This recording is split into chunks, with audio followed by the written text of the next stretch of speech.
Welcome back to another episode. My name is Jason Rinker. How you guys doing? My name's David Owens. Welcome to another episode of the What Works podcast. Just what works. We keep it calm, keep it cool. Keep it first. Kids feel safe, staff stay strong on the turf. Call us. So what are you going to talk about today, David? Well, we're going to talk about just solve. I think most staff, they get caught up with tasks and trying to get things accomplished, putting together plans for our clients, and they're not getting the outcomes and the results that they want. Give me your interpretation of why you think that is, or where does that start at? Where does that conversation start at? You know, I think when I was a group supervisor, I remember telling my staff that, you know, my job was to make sure that when they drove through those gates at the facility they worked at, like their stomach didn't drop, right? Because they knew that they were coming into a program that was structured, a program that was responding to what was going on. And I think that was part of what I needed to be saying and part of what I needed to be doing. What I needed to be doing a better job there, how I needed to be doing a better job there was in helping them take the proactive steps that I was trying to take. Mm-hmm. I think to answer your question, like where does staff potentially go wrong? We're trying to solve the problem more than we're trying to find and implement the solution and kind of like sticking with it until it works. Right. A story that comes to mind is I was working with another residential counselor. And this was a boys' cottage, and we had a wild bunch at the time, and we were working mornings, and so we would try and kind of like keep them in the rooms, keep them entertained, see how long we could push back everybody flooding out of their rooms, and then the day officially starts. And we would set up the video games, and we'd have video games in one room and video games in another room, and we kept the list and rotated everybody. And sometimes it just wasn't enough. Yeah. Right. And you needed to do more. And so you can kind of feel that energy in residential at times and see where it's going. And sometimes the response is to see if we can hold it off. I think for me, just solve meant see where it's going and give it somewhere better to go. Yeah. So for us, the morning that I'm thinking of, my coworker and I could see the direction it was going, and it was a hot day, and there was a little play set outside of the TV room. So what we did is we found a hose, we turned it on and just ran it through the play set onto a slide, and we just let the kids slide. Yeah. Right? Like it's just a random thing that kind of filled the time, gave them a way to fulfill that energy that we could feel was built up or building up for whatever reason.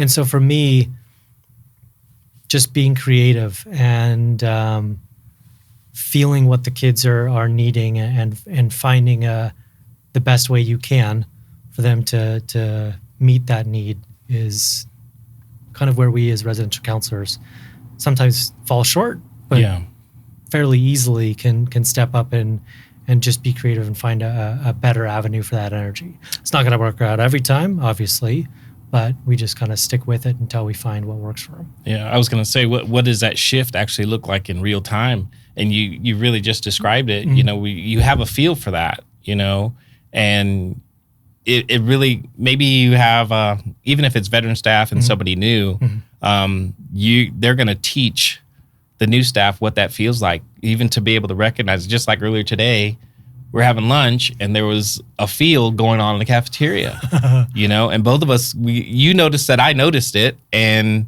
you know, it's something that you do get after you've been working in this industry after a little bit, that you do get a feel for what's going on. Yeah.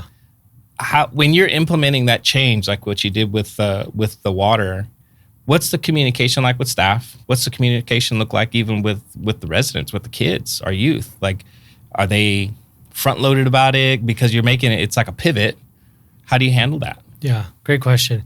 So I think with kind of our example, at lunch, we were I was talking to kind of the table about a question somebody at the table had asked, and I was answering it, and I could hear the volume going up. Right, we've got a non-public school on grounds, and so the kids were getting a little louder, not rowdy, right?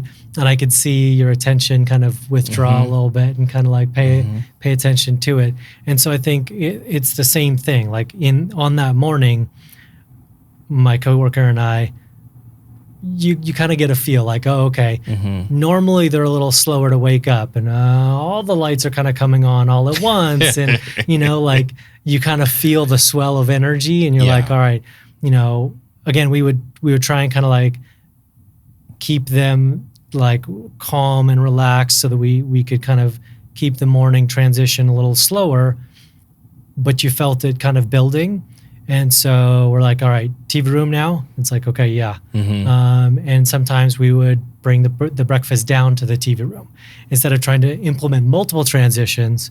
It's kind of like that Saturday morning, for example, where we can have waffles. We can have chocolate cereal. We're kind of loosening rules a little bit because we're going to have to hold in reserve any corrections for the things that we absolutely need them for. So you kind of feel that energy building, and so we communicated amongst each other with that. And with the kids, it's just like, hey, we're gonna have some extra fun today, right? It's not like you're not listening, so you need to get your energy out. It's like we're gonna do some extra fun things today, just because, right? Yeah. It's not a reward. It's not a punishment. It's just like, hey, life is different some days than others. Yeah. And it's okay for that. Today's going to be one of those days.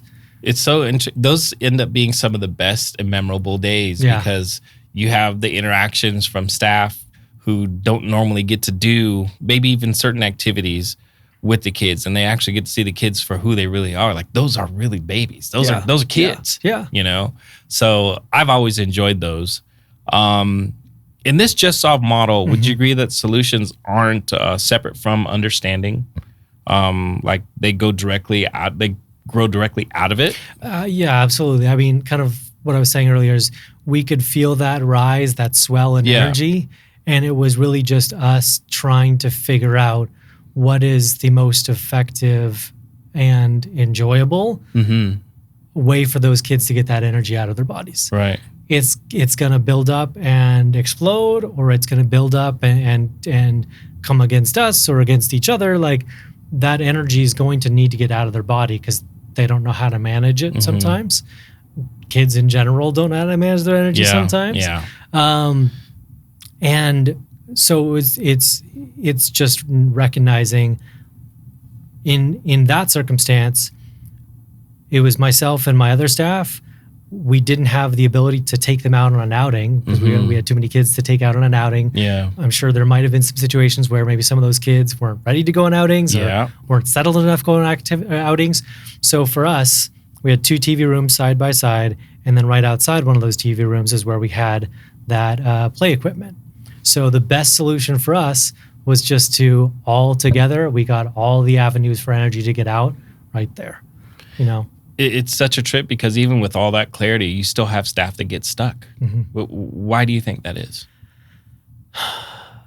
I think the cart before the horse, so to say. The outcome we want is for the kids to be regulated. In every group home I've worked in, and even in my own home sometimes, everybody comes home after school and it's time to settle down and do homework. And in group homes, it's often area time, right? It's often like, okay, go chill in your room, go start doing homework. These kids who struggle with transitions, struggle with sitting still sometimes, struggle with paying attention, have just reasonably successfully been doing that at school all day, and we're expecting them to come home and do it just a little bit more. They're probably coming home thinking, oh my God, finally I get to relax. And we're asking more of them. Yeah. So when we ask that of them, only the kids that can successfully manage to do it are the ones that actually stay in their rooms. And so the ones that can't don't end up staying in their rooms. So sometimes we're asking for the very thing that we want, that the kids who need it the most support to get there aren't getting any of. Right. So in kind of, if we want them to be able to be relaxed, what opportunities are we giving them to eventually feel that way? And it feels counterintuitive, but sometimes it's just to get all that energy out, right? To get the wiggles out, right? Right? Right. It's normal for kids to get wiggles, Right. It's right? true. Our kids That's so true. are normal kids with additional experiences on top of that Yeah. can make it even more difficult more. to deal with, one, being a kid, and two, deal with the things they've been through. Yeah. So we can't expect them to, not, just like every other kid, come home and be excited to jump into homework or quiet time or area time. Yeah. And so giving them the avenue to eventually be able to, I think that's the key, Yeah. right? It's not our job to make them compliant. It's our job to make them capable of compliance. And not that compliance is the end goal here, but there are times where you do got to follow the rules. Right. We don't want them to follow the rules just because we said so. We want them to follow the rules because they understand it's good for them, or to challenge it when it's not good for them. Right. But I think that's the hard part, is we're asking something of them and not giving them enough support and structure, Right. to get that energy out. It's interesting because I could think of back to so many times where you know, staff's gone, picked up the kids, they've come back to the facility, and they're still on the schedule. Yeah. Yeah. You know, and we forget sometimes that they need to decompress too, from school, Yep. from their peers, From the car ride home, and now they just got back, and you know, what if they've even got some other obligations, maybe from court, maybe they have to go to anger management, maybe they've got drug class. There's all kinds of other things. So when do they get to turn it off?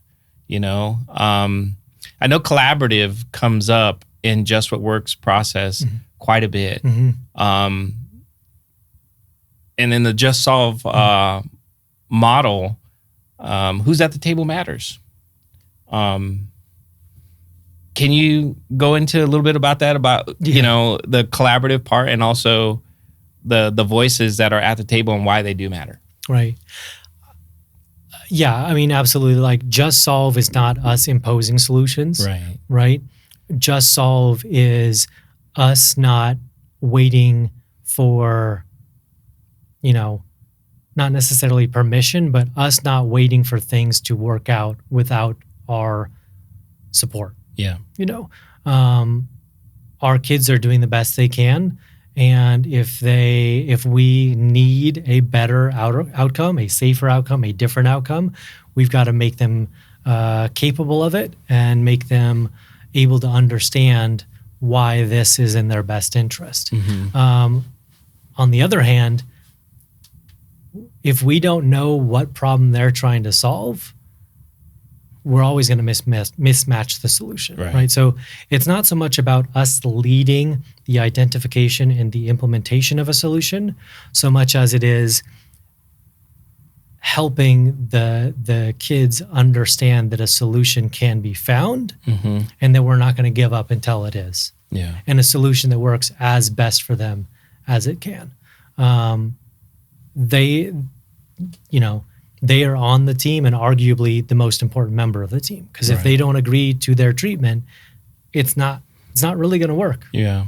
You know, they're not going to do it. I've said it, I'm sure, in a number of trainings.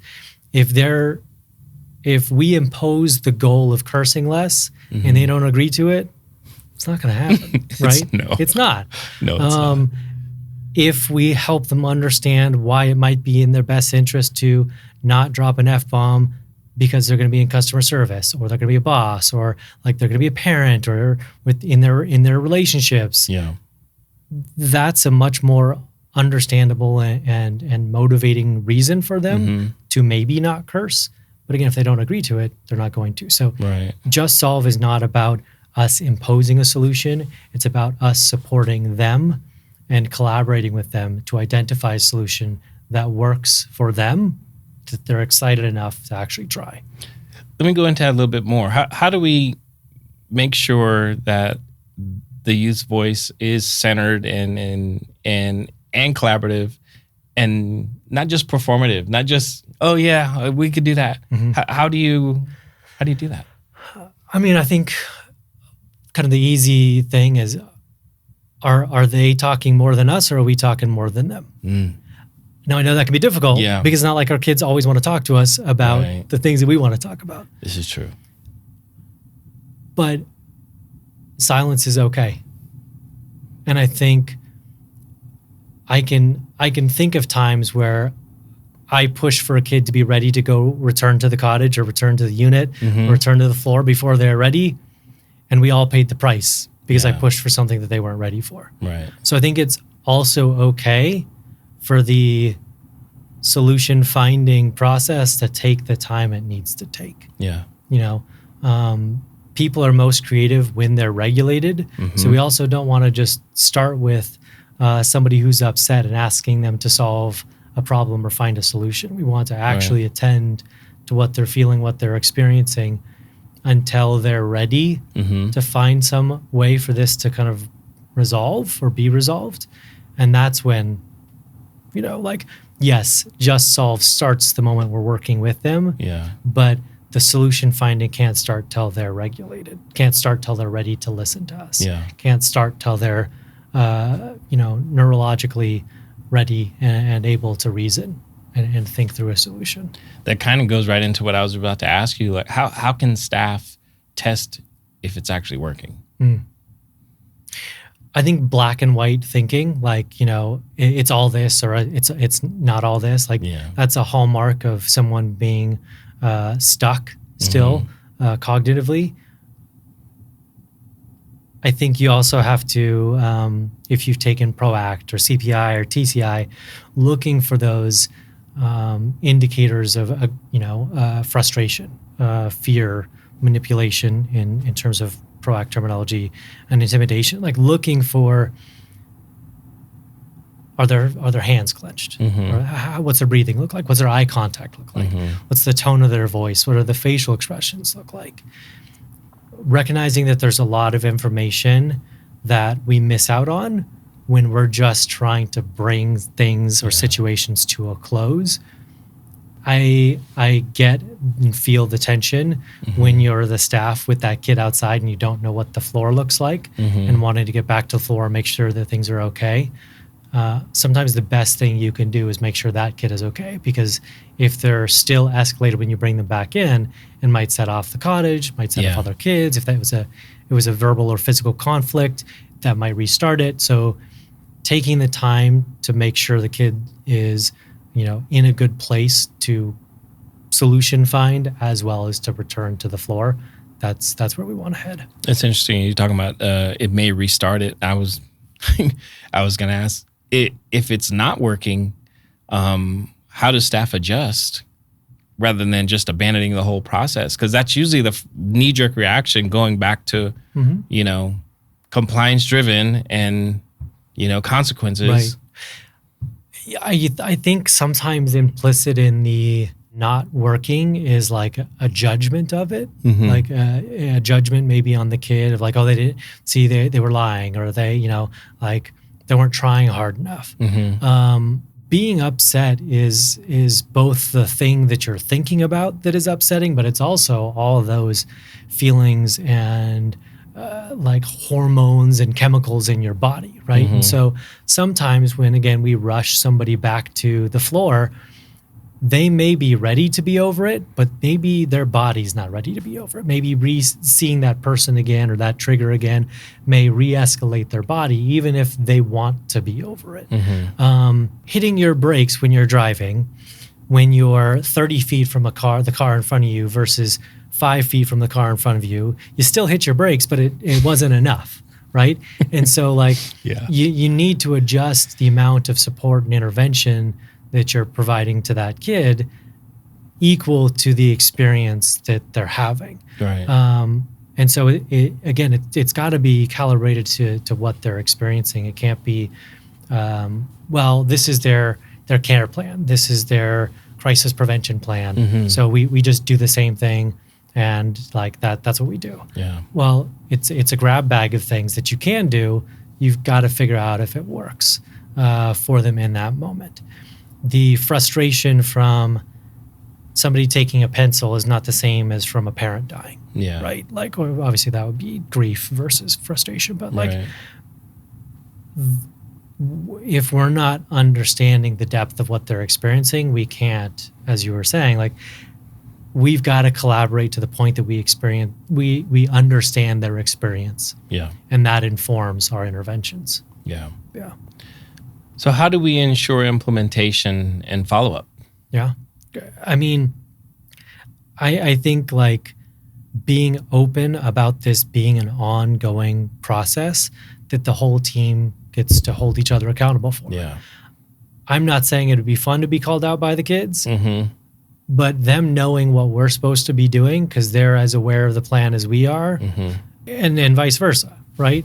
Sometimes us being like, hey, remember, this is the plan. Like we all agreed to that. You know what my part of the plan is, and you have permission to call me out when I'm falling short. We're going to do the same because your success is the most important thing here. And if I'm not doing for you what you need to be supported, please tell me. Yeah.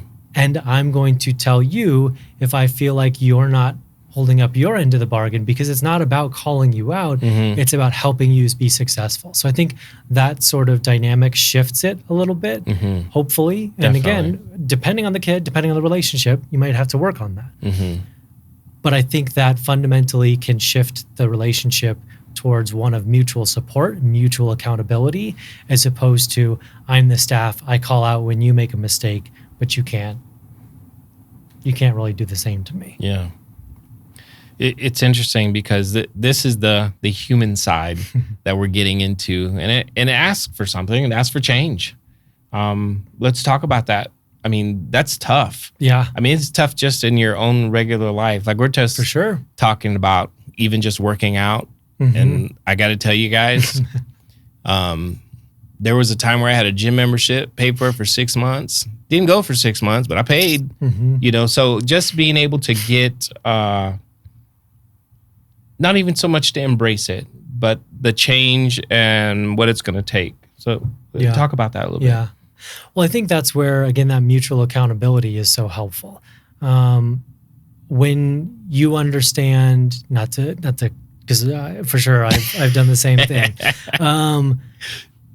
When you understand that commitment isn't enough, it's got to be habit change. It's got to be like, it's got to be all the things that change about the way that you're doing it and your motivation for doing it. It's no longer the expectation that, oh, because I signed up for the gym, I'm going to go.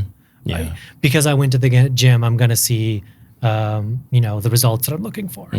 It's, okay, I signed up, great. Something still needs to change for me to be able to consistently go. What that's going to be, I'm going to figure it out until I figure it out. Yeah. And I think, again, that for us as staff enables us to not feel like we have to be the experts on helping people heal from trauma that we may never be able to understand the depth and the impact of. It allows us to be that collaborator in a way that doesn't require expertise that we can't possibly ever acquire. Yeah. And I think for the kids, it allows them to make mistakes and not feel like they're a failure. And I think those two things together ally us against the problem of their trauma, but more importantly, allies us in being partners in their solution and in their success. And it sounds like what you're saying, like you said, you have to make a decision. it sounds like needs to be a mindset shift, Right. to really engage in just solves. Absolutely. I mean, and that's why, we decided to call it the just approach, right? The just solve, uncomplicate, share, and team are the approach. They have to be the mindset, the way that you're attempting to do all of these things. And the reason is because if we're getting stuck up on the problems, we're spending more time and resources and energy on fixing the problems rather than implementing a solution that when that goes right, you could beat yourself up for not going to the gym. Yeah. You could also realize, oh, okay, well, by the time I found my workout clothes, it was too late. It wouldn't work out. Okay.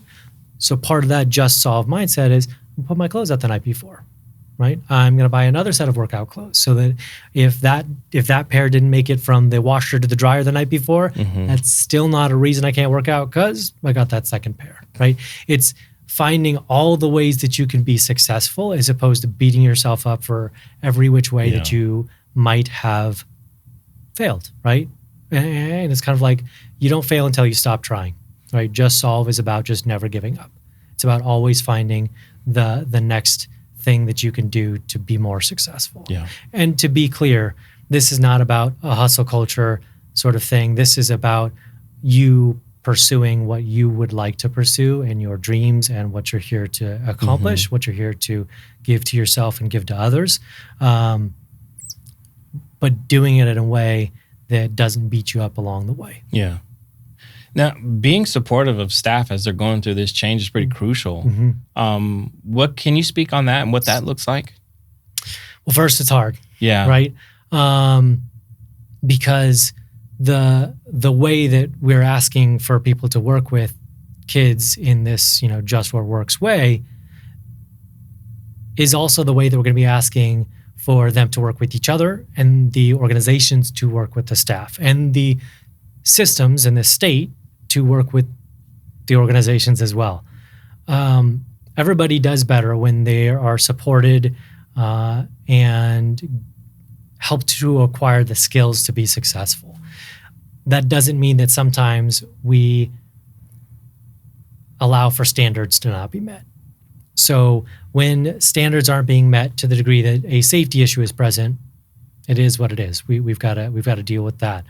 But from the standpoint of just improving and learning how to do treatment more effectively, I think it's about living this approach out with each other and with those that report to us, with our coworkers, with ourselves.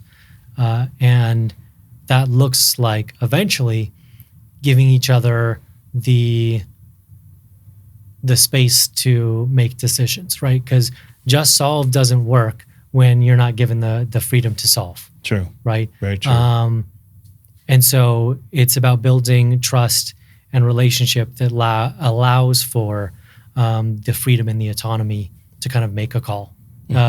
Because residential is difficult enough. Yeah. Trying to micromanage residential or trying to do residential while being micromanaged, it's a near impossibility. Having the support and the freedom to make those calls, to make sure the floor, the shift, the program works out. I don't know how you can make a program successful without kind of getting staff to the point where they can make those decisions. Right. What's one thing that staff should avoid? It may sound like they're solving something, but it's actually keeping them stuck. What's one thing? Because I know when I'm sorry, no, I know when it's so easy to go back to old habits. Sometimes you're just trying to get through the shift, and you might get through the shift because time's going to pass. But what were the outcomes you got? What were the results? How did the kids feel when you left? How did the staff feel that relieved you? Yeah. I mean, to go back to our our second podcast, where we talked about like the styles of parenting. True. Right. Yeah. you can be high expectation and be high relationship, Yeah. right? And I think for our kids to be successful, for our programs to be successful, we should be doing the same thing with our staff and our kids. Yeah. And so I think like give me your question one time. I want to make sure I was going to say, most effectively. what should staff avoid? Right. Relying on the high expectations and not the relationship. There we go. Right. It doesn't mean high relationship, low expectations. I'm also not saying there isn't a time where hey, you're supposed to be in bed until this time. Guess what? They're not going to stay in bed. No. Right? So lean on up. that relationship. They're up. Right? And so I think like what staff should make sure they're not falling back onto is expectation only. Yeah. Okay. Right? There we go. Don't drop the expectations permanently, but sometimes your morning's going to be a little bit different than you like. Sometimes your overnight's going to be sometimes your day's going to be a little bit different than you like. You don't want the way they feel to run the shift, but the way they feel runs them. Expectations aren't going to run them. Yeah. But relationship can help, right? So I think leaning into the relationship is the best thing that you can do. Yeah. So I guess like I said, don't just go for the high expectations and leave the relationship on the side. It's so interesting looking at some of my notes that, just solve isn't about doing more. It's about doing what matters. Yeah. And reading through this and, us talking back and forth about it, it is such a tool that I wish I had at the very beginning of my career. Same, because yeah. You talk about trial by fire, and you're left with your people skills and everything that, you left your house with and that your parents raised you with. And you're just hoping that it's enough. And the one thing I like about the collaborative approach is that you're not in it alone. You've got some support. And the youth's voice is also involved. And I think we forget about that too many times, that we're dealing with a kid that's got some real world challenges and maybe they didn't have a perfect day. Yeah. And a little bit of grace. Yeah. It goes a long way. Yeah, they get a vote in this too. Yeah. Right? And if we're not working to get them, I don't even want to say get them on our side, but like for us to get on their side. Again, when we're trying to like impose treatment upon them, we're overlooking the problem they're trying to solve with their behavior, right? Yeah. Their frustration, their substance use, everybody's behaviors meet a need, right? They're meeting a need with their behaviors, consciously or unconsciously, doesn't really matter. And when we're criticizing their best attempts to just get through it, how can they see us as somebody who's trying to collaborate with them? How can they see us as anything but, at best, an impediment, at worst, an enemy of their attempt to be successful? Right. And so again, Just Solve is not about imposing solutions. It's about not giving up until we help them identify what works best for them. The whole thing when you see a kid that's struggling also with the relationship part of it, which we all know that's the basis of this care, is your relationship with the kid. Sometimes that's going to determine how the whole week goes, let alone your shift. Maybe you could give one pointer about building rapport. I mean, I not to be silly about it, but I think like Just Solve is such an important part of building rapport. If you have someone in your life where you're struggling with the most difficult thing you can struggle with, and you're like, hey, I did this, and like, why did you do that? You may not want to go back to them for advice. No. If they instead right? And now that's somebody that like you've got a relationship with. Yeah. When we setting up the residential counselor and, you know, client or youth relationship, we don't even have that relationship with them. Right. How much harder is it for them to hear us respond in a way, even if it's not that crushing, respond in a way like, oh, that can make somebody be like, oh, well, they thought I'm stupid. They wondered why I did that. Instead, if you're like, oh, okay, what were you hoping was going to happen? That's a great question. What was the outcome you thought might happen? Like, you know, if this went as well as it could, what would that look like? If this went as poorly as it could, what would that look like? Right. Where did it end up for you? It's a great engaging question because that's where staff are challenged the most, is getting the engagement because they don't have the relationship. But we're having a coaching conversation without me ever positioning myself as an authority. Yeah. Right. Which I would assume if this ends in you being like, oh, okay, well, maybe I didn't walk away with the solution I wanted or any solution at all, but like it didn't feel terrible talking to Jason. Yeah. Yeah. There's budding rapport right there. Yeah. There's the hope that they might come back and be like, hey, this other thing happened. You're like, oh, okay. Was, you know, maybe you came back and I love that you did. Was there a question that I asked you last time that helped kind of figure out how things were going for you? Just start up again. It doesn't have to be a lecture. It doesn't have to be, here's the expectation, here's the right way to do things. Helping them explore that positions you as a collaborator, positions you as an ally. And it doesn't require you to have a perfect answer to sometimes these questions that you can't have a perfect answer to. Right. And I think that's where most of us do struggle when we start in this in residential treatment and thinking that we have to have all the answers. I love you, Mom and Dad, if you happen to watch this.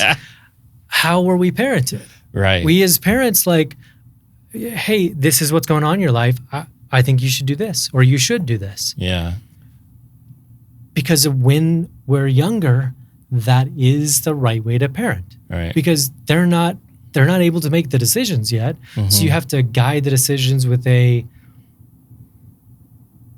heavier hand is probably the wrong terminology, but you got to guide them a little bit more. Yeah. You want to get them to the place where you can kind of like, you got this one. Yeah. You can ask me questions if you'd like. We can pre-plan. Yeah. How would you like to address that with your friends? Yeah. You know, how would you like this to work out? Is there a boundary you'd like to set? We can have those conversations. One of the challenges in residential is that they're making decisions that are much further along that spectrum of needing to be ready to do it alone without the support to be ready to do it alone. And so we get these feelings as individuals who are working with these kids that we want them to be okay. We want them to be safe. And so we resort to that parenting style that maybe was appropriate earlier. But Very we're not true. there. Very true. Yeah. And they won't receive it as if we were. No, we're not their parent, and they will tell us. They'll right? tell you matter of factly. And right, it's like, oh, I thought you had my eyebrows. I don't know what you're talking about, right? And so again, like, Just Solve is about coming alongside them and showing them that we're an ally, we're a collaborator, and we're there to help. Right? Yeah. We're not there to dictate. There are safety things that obviously we can't compromise on, but those are ideally the few and far between circumstances, and we don't need to. Yeah. Yeah. I agree with you there. Yeah. Yeah. So all in all, that's Just Solve. And thank you for joining us for this one. I hope you'll join us for the next. Take care, everybody. Hey, everybody. If you like this conversation, you should check out our training on our website, whatworks.now, or you can click the link below.